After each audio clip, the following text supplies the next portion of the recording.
What is happening? AJ Gamer Dude here, and the boss of Amazon Games has put his foot in his mouth by saying that there's no acting in games, or for games, we don't really have acting. So let's kind of just jump into it. But before I do, like the video if you liked it, subscribe to the channel. I also have a Patreon link in the description below, so if you feel like tossing a few bucks my way, you can absolutely do that through that Patreon link. And let's just jump into the story about how the Amazon game boss claimed AI had nothing to do with taking work away because in games we don't really have acting. So Christoph Hartmann was actually interviewed by IGN, and he's got a few sort of different bits and pieces of work that's actually on the way, like a lot of Lord of the Rings MMO, and stuff like what was it called? Eternum? It's New World, yes, the New World Eternum, which was kind of like them trying to do New World all over again, but with more sort of action-oriented gameplay and actually getting ports to consoles as well. And what ended up happening was a very startling statement, so to speak. So pretty much this was kind of in relation to the use of AI in games and, well, in game development and things along those lines. So Hartmann was okay, let's put it this way. It's probably better that I actually read from here, but as noted by Games Radar, Hartmann was asked about his insights into the status of the games industry right now, to which he responded how he hoped that generative AI might shorten the life cycle of game development. I think that game development takes way too long, like 5 years per game, he says. It means basically everything will be lucky shots, and hopefully AI will help us to streamline the process so hand-done work will go fast. All of which are fair statements, although to the extent to which AI will help solve the problem is highly debatable. In response, IGN asked Hartmann if he had been monitoring the SAG-AFTRA voice actors strike, which was called last month for fair compensation and the right of informed consent for the use of AI of actors' faces, voices, and bodies, in the words of SAG-AFTRA National Executive Director Duncan Cabrie-Ireland. So Hartmann seemed to understand the sensitivity of the topic, and this is the legendary quote that he left behind that I had heard so much about. I have got to be careful, he says. So here he is being incredibly careful, while then immediately putting his foot in his mouth, because we are a big company and we have to deal with all those organizations, so I don't want to get in the middle of it. Wait for the foot in the mouth. Then he proceeded to state that when we talk about AI, first of all, hopefully it will help us to have new gameplay ideas, which has nothing to do with taking a work away from anyone, and especially for games. We don't really have acting. The majority of the team sits in programming, and that's not going to go away because that's all about innovation. So, especially for games, we don't really have acting was probably the biggest sore spot, because he practically says we don't consider voice acting to be an actual type of acting,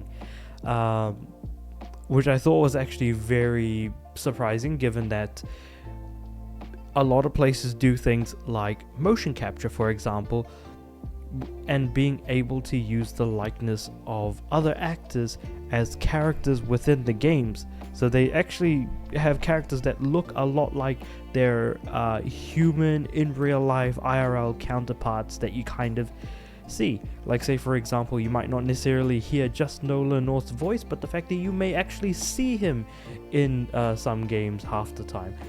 Sure, motion capture or mocap is used to capture motion and not just the face and look of the actual actor in question in games, but sometimes people try to do that.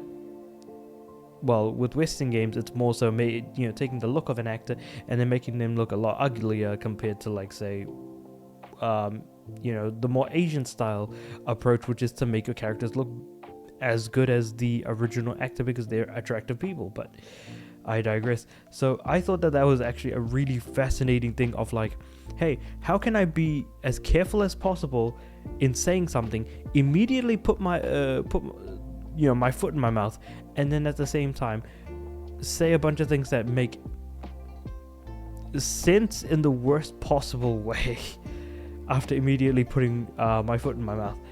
So it really does kind of make me wonder, hey, I wonder why, like, Amazon Games hasn't been doing particularly well. It might be because they don't have, quality voice acting in their games, or things to that effect. And I mean, if you don't really have, like, people doing mocap and things like that, then I feel like, you're probably making a poorer quality product compared to a lot of other games on the market.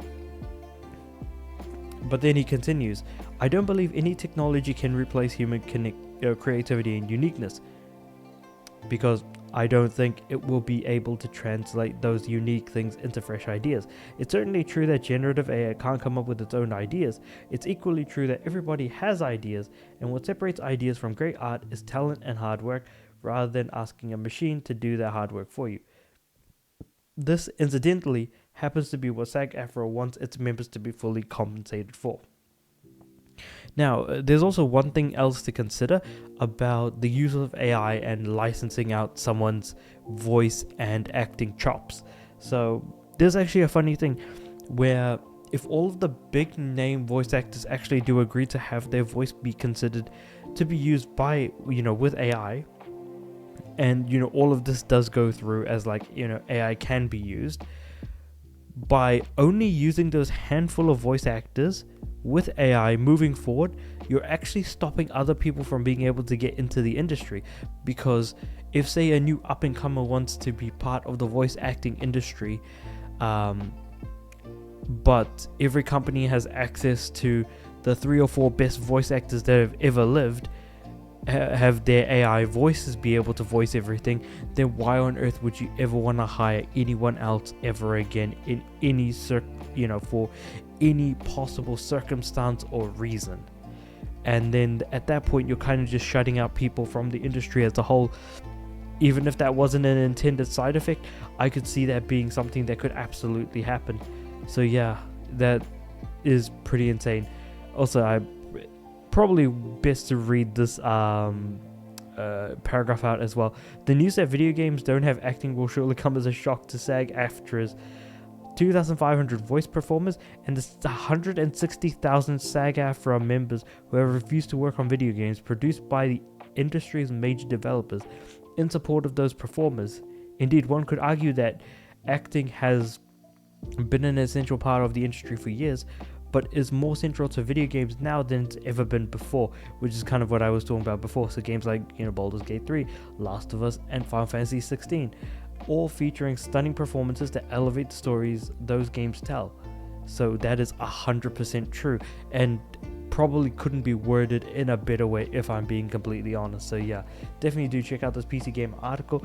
But yeah, let me know what you guys think about all of this in the comments below. Like the video if you liked it, subscribe to the channel. I'm aiming for 300 subs by the end of the year. With all that said and done, I do upload every day, so I'll see you guys tomorrow.